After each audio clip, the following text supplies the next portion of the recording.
من الشيطان الرجيم بسم الله الرحمن الرحيم وهو الذي أنشأ لكم السمع والأبصار والأفئدة قليلا ما تشكرون 18واں پارہ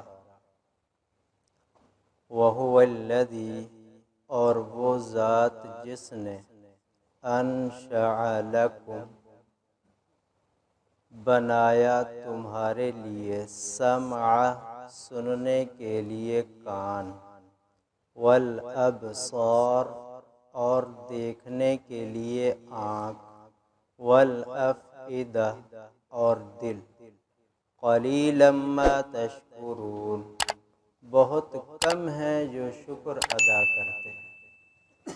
قرآن کریم کے 6666 آیات میں سے 500 آیات احکام کے متعلق نماز، روزہ، حج، زکوٰۃ، دیگر احکامات جن کو احکام القرآن کے نام سے بھی مرتب کیا ہے کہ قرآن کریم کے اندر جو احکامات ہیں ان کو یکجا جمع کیا گیا، اور پھر 1000 آیات جنت کے متعلق ہے اور 1000 آیات جہنم کے متعلق ہے، 1000 آیات وعدے کے متعلق ہے کہ اللہ نے جو وعدے کر رکھے ہیں اعمال کے بدلے اللہ تعالیٰ جو دیں گے، اور 1000 آیات وعید کے متعلق ہیں کہ اگر اللہ کی نافرمانی کرو گے تو پھر یہ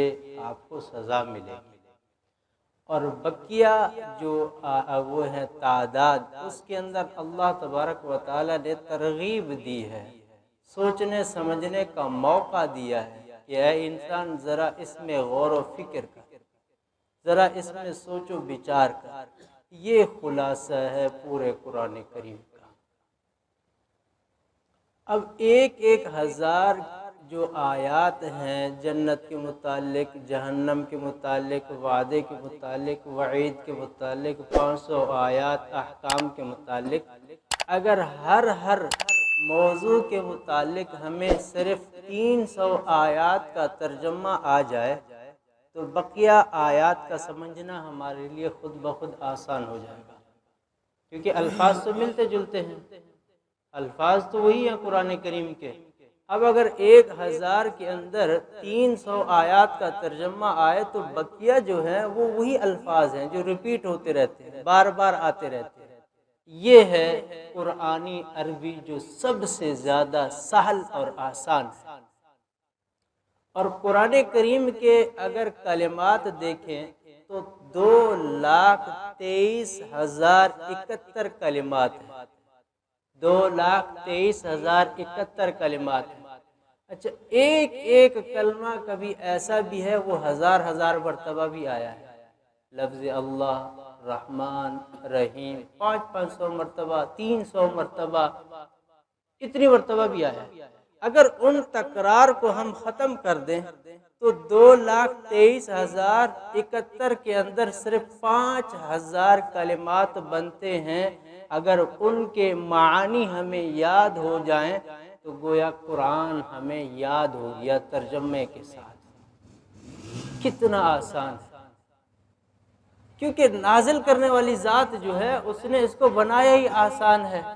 وہ اتنا آسان ہے، اتنا آسان ہے کہ ہمارا 8 سال کا بچہ، 9 سال کا بچہ، 13 سال کا بچہ پورا یاد کر لیتا ہے۔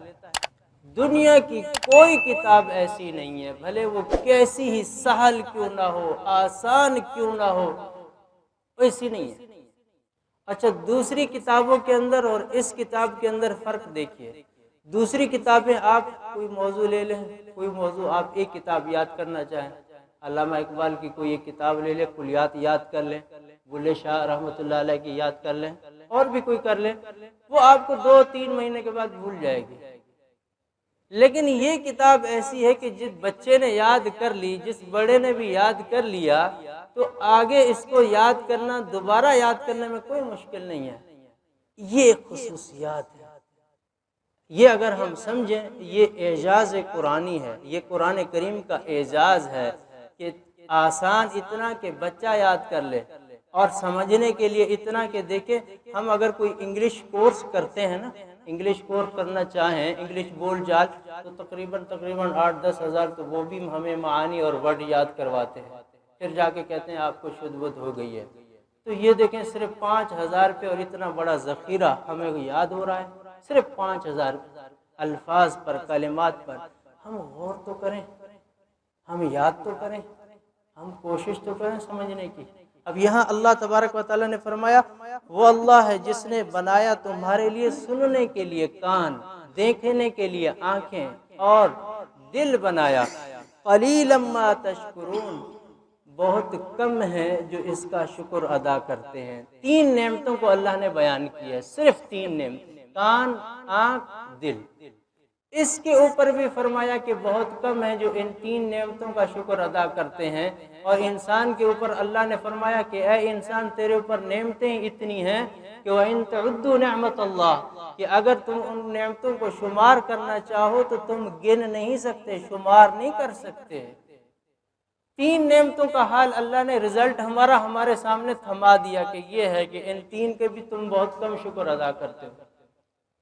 مفسرین فرماتے ہیں کہ دنیا کا غریب سے غریب انسان جو واقعی غریب ہو، اس کے اوپر اللہ کی جو نعمتیں ہیں، ان نعمتوں کو پورے انسان مل کر شمار کرنا چاہیں، اس کی نعمتیں بھی شمار نہیں کر سکتے۔ آج تو اللہ نے ہمیں سب کچھ دیا ہے، ایک تو غریب کی بات کر رہے ہیں، ہم اس کا شکر ادا کریں گے تو آگے اللہ تبارک و تعالی آسانی کا معاملہ فرمائیں گے۔ اب یہاں اللہ نے 3 نعمتوں کو بیان فرمایا، کان سنے گا، دیکھے گا، اب سوچے گا۔ یہ 3 چیزیں انسان کے کنٹرول میں ہونا تو انسان خود بخود راہ ہدایت پہ چل جاتا ہے۔ انداز دیکھیں، 3 نعمتیں ہیں اور 3 نعمتوں کے رموز دیکھیں، سمجھنے کے اشارات دیکھیں، موقع محل پر اللہ تعالیٰ نے کیسے کیا کہ ایک بندہ کہتا ہے کہ میں دیندار بننا چاہتا ہوں، ماحول ایسا ہے، معاشرہ ایسا ہے، ایسا ویسا ہے، میں کر نہیں سکتا، بہت مشکل ہے۔ تو ان کو اللہ تعالیٰ نے فرمایا کہ یہ 3 چیزیں کنٹرول کر لو۔ 3 میں سے بھی بلکہ جو تیسرا ہے وہ پہلے 2 کا وہ ہے، آئینہ ہے، جو سنے گا وہی دل میں آئے گا، جو دیکھے گا وہی دل میں آئے گا۔ ان 2 چیزوں کو انسان کنٹرول کر لے، اپنے آنکھ کو اور اپنے کان کو، خود بخود اس کے دل کے اندر اللہ تعالیٰ کی معرفت پیدا ہوگی۔ اس وجہ سے جو ہے دل کے اندر جو ضرب لگتی ہے، جو ہے صلحاء، یہ صوفیاء جو خانقاہوں کے اندر ضرب لگاتے ہیں، کیونکہ یہ ایسی چیز ہے، یہ دیکھنے سے بھی اس پہ اس کا اثر پڑتا ہے، سننے سے بھی اس کا اثر پڑتا ہے۔ تو اس کے اندر جب اثر اگر اس کے اچھا کا اچھا چلا جائے گا تو انسان صحیح ہو جائے گا، اور اگر برائیاں ان چیزوں سے یہاں چلی جائیں گی تو یہ کیا ہو جائے گا، زنگ آلود ہو جائے گا۔ اور پھر آگے اللہ نے فرمایا وَهُوَ الَّذِي ذَرَعَكُمْ فِي الْأَرْضِ وَإِلَيْهِ تُحْشَرُونَ، اور وہ ذات ہے جس نے پھیلا دیا تمہیں زمین میں، وَإِلَيْهِ تُحْشَرُونَ، اور اسی کی طرف لوٹ کر جانا ہے۔ تم جائیں گے؟ کون کہتے ہیں میں نہیں جاؤں گا؟ یقیناً جائیں گے، یقیناً ایک دن ہوگا، ہمیں اعلان ہو رہا ہوگا کہ بھی فلاں مر گیا، یقیناً ہم میں سے سب کا ہونا ہے بھائی اعلان۔ اگر جنازہ ہوا تو ہوگا اعلان، اور جنازہ ہی نہ ہوا، جیسے ہوتا ہے جہاز کرش ہو جاتا ہے اور بھی مسائل ہوتے ہیں، پتہ نہیں کیسی موت آتی ہے ہم میں سے۔ اب دیکھ ہم میں سے پتہ نہیں کس کی موت کس طرح لکھی ہوئی ہے، بس آنی تو ہے، یہ بات تو پکی ہے۔ جب دیکھیں ہمیں اگلے مہینے کا کرایہ دینا ہے تو فکر ہوتی ہے نا، اگلے مہینے کا کرایہ دینا ہے کتنی فکر ہوتی ہے یار، مرنا اتنا بھی نہیں ہے کہ ہمارے دل میں یقین ہے۔ اس کے لیے ہم نے کیا کیا، ابھی سحری کا مسئلہ ہے، ابھی جو ہم سحری کریں گے اس کے لیے ابھی سے گھر میں رکھ دیں گے کہ بھائی سحری کریں گے، نہیں تو پھر دودھ اس وقت نہیں ملے گا۔ اگر وہ گیس کا مسئلہ ہے تو پہلے سب کچھ تیاری کر کے رکھ لیں، بھائی وہ تو پتہ نہیں ملے نہ ملے کیا معاملہ ہے، موت تو اس سے بھی پہلے ہے اور اس سے بھی زیادہ یقینی ہے۔ اس کے لیے ہم نے کیا کیا، اپنی موت کو ہم نے کتنا یاد کیا۔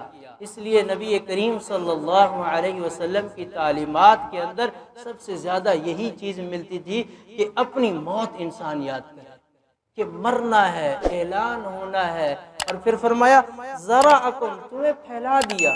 اب ہم صرف کراچی کو بھی دیکھیں، کراچی کے پیدائشی بھی کہہ سکتے ہیں کہ ہم نے پورے کراچی کو نہیں دیکھا، پورے دنیا تو الگ بات ہے بھائی، اپنے شہر کی بات کر رہے ہیں، اپنے شہر کو بھی ہم نے پورا نہیں دیکھا۔ اب ماشاءاللہ اتنی عمر بھی ہو گئی ہے پھر بھی نہیں دیکھ پائے، اور اتنا اللہ نے پھیلا دیا۔ صرف پھیلایا نہیں ہے، رزق بھی تقسیم کر دیا، یہ میری مخلوق کہاں کہاں پہنچے گی اور رزق اس کو کیسے دینا ہے۔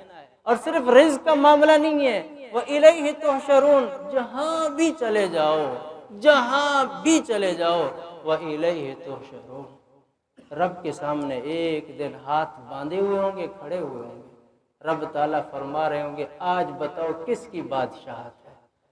پھر فرما رہے ہوں گے بتاؤ میں نے تمہیں جوانی دی تھی کہاں خرچ کی تھی، میں نے تجھے مال دیا تھا کہاں خرچ کیا تھا، میں نے تجھے ایک اولاد دی، اولاد کو تم نے کس مصرف میں کہاں تم نے اس کو کھپا دیا تھا۔ کیا جواب ہوگا ہمارے، کیا ہے، ہم نے اس کے لیے کیا کیا؟ وہ یقینی ہے۔ میرا بیٹا آج اگر 10 سال کا ہے، 12 سال کا ہے، اس کا بڑھنا، اس کا آگے جانا کوئی یقینی نہیں ہے، پتہ نہیں پہلے مر جائے۔ اس کے لیے مجھے فکر ہے کہ میں اس کی خاطر نماز چھوڑ رہا ہوں، میں اس کی خاطر جو ہے حلال حرام کی تمیز نہیں کر رہا، میں اس کی خاطر اللہ اور اللہ کے رسول کو نافرمانی کر رہا ہوں۔ اور جہاں میرا یقین ہے کہ میں نے اپنے ہاتھ باندھے رب کے سامنے کھڑے ہونا ہے اور اپنے اعمال کا حساب دینا ہے اور نامہ اعمال میرے ہاتھ میں تھمایا جانا ہے، میں اس کے لیے کتنا فکر مند ہوں۔ ہم مسلمان بس یہاں اس سے سوچیں کہ ہم کتنا مسلمان ہیں۔ ایک رسم بن چکی ہے یار، ہم اذان ہوئی اٹھ کے آئے نماز پڑھ کے چلے گئے، ایک طریقہ بن چکا ہے۔ روزہ رمضان ہے بس روزہ رکھ لیا، بس ٹھیک ہے تراویح ہے، بس ٹھیک ہے تراویح۔ اصل جو چیز ہے نا وہ یہی کڑھن ہے، یہی فکر ہے۔ یہ جب فکر ہو جائے گی نا تو ہماری نماز خود بخود صحیح ہو جائے گی، ہمارا روزہ خود بخود صحیح ہوگا، ہماری آنکھیں خود بخود صحیح استعمال ہوں گے، ہمارے کان خود بخود صحیح استعمال ہوں گے۔ جب یہ فکر ہو جائے، اگر یہ فکر نہیں، آپ تہجد بھی پڑھ لیں ہم، کوئی مسئلہ نہیں۔ اگر یہ فکر نہیں ہے تو ہم بیت اللہ کا طواف بھی کرتے رہیں، اگر یہ کڑھن اور فکر نہیں ہے تو وہ فکر بھی نہیں ہے، پھر اس کے بعد بازار میں دیکھیں تو پھر کیا ہو رہا ہوتا ہے۔ اور آگے اللہ تبارک و تعالیٰ نے فرمایا وَهُوَ الَّذِي يُحْيِي وَيُمِيتُ وَلَهُ اخْتِلَافُ اللَّيْلِ وَالنَّهَارِ أَفَلَا تَعْقِلُونَ، وہ اللہ جو زندگی دیتا ہے اور موت دیتا ہے، وَلَهُ اخْتِلَافُ اللَّيْلِ وَالنَّهَارِ، اور اس کے لیے بدلنا ہے راتوں کا اور دنوں کا، أَفَلَا تَعْقِلُونَ، بس کیوں نہیں عقل رکھتے تم؟ عقل، شعور تب ہے کہ جب ہم اپنے رب کو پہچان لیں۔ اگر رب کو نہیں پہچانے، ڈگریاں ہیں، عہدے ہیں، منصب ہے، عقل نہیں ہے۔ افلا تعقلون، عقل اس وقت ہے، عقل مند ہم اس وقت ہیں کہ جب ہمارے پاس بھلے ڈگری نہ ہو، بھلے منصب نہ ہو، بھلے وہ تعلیم نہ ہو، وہ قوائف نہ ہوں، لیکن اللہ کی معرفت اور اللہ کی پہچان ہے تو عقل ہے۔ اور سب چیزیں ہونے کے باوجود اپنے رب کو نہ پہچانے نا تو وہ ہم پھر بے عقل ہیں۔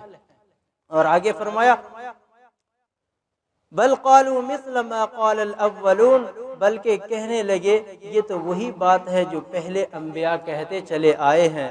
قالوا اذا متنا وكنا ترابا وعظاما انا لمبعوثون، وہ کہنے لگے کہ جب ہم مر جائیں گے اور ہو جائیں گے مٹی مٹی اور ہڈیاں ہو جائیں گی، کیا ہم اٹھائے جائیں گے؟ اتنے سہل انداز کے باوجود قوم کیا کہہ رہی ہے؟ یہ تو وہی باتیں ہیں نا جو پہلے انبیاء بھی اپنے قوموں کو کہتے تھے، اور جو پہلے قوموں نے اپنے انبیاء کو کہا، نبی کریم صلی اللہ علیہ وسلم کی قوم نے بھی پیارے پیغمبر کو وہی کہا کہ ہم جب مٹی مٹی ہو جائیں گے، ریزہ ریزہ ہو جائیں گے، پھر کیسے اٹھائے جائیں گے؟ آپ نے دیکھا ہوگا جنت البقیع کے اندر وہ جو 15-20 قبریں تیار ہوتی ہیں اور سلیب رکھی ہوتی ہے، تو وہ سلیب ذرا اٹھا کے دیکھیں، نیچے ہڈیاں رکھی ہیں، یہ ہڈیاں یہ انسان تھے، یہ بھی انسان تھے، اب یہ ہڈیاں ہیں، ایک دن ہونا ہے یہ۔ یقینی ہے، ہونا ہے، ہمارے ساتھ یہ ہونا ہے۔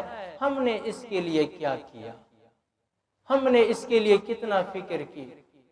مشرکین مکہ کہتے کہ جب ہم یہ ہڈیاں ہو جائیں گے تو کیسے اٹھائے جائیں گے؟ اللہ نے دوسری جگہ فرمایا جب تم تھے نہیں تو تمہیں بنا لیا، اب تم ہو تو بنانا تو اور آسان ہے۔ پہلے نمونہ نہ ہو، بغیر نمونے کے چیز تیار کرنا مشکل ہوتی ہے، جب ایک نمونہ تیار ہو جاتا ہے اب اس کے لیے تیار کرنا مشکل کیا ہے؟ تو اس جیسا بنانا کیا مشکل ہے؟ اللہ تبارک و تعالیٰ نے اسے بھی سہل انداز میں بیان فرمایا۔ دعا ہے کہ اللہ تبارک و تعالیٰ ہمیں صحیح معنی میں یہی فکر نصیب فرمائے۔ وآخر دعوانا الحمدللہ رب العالمین۔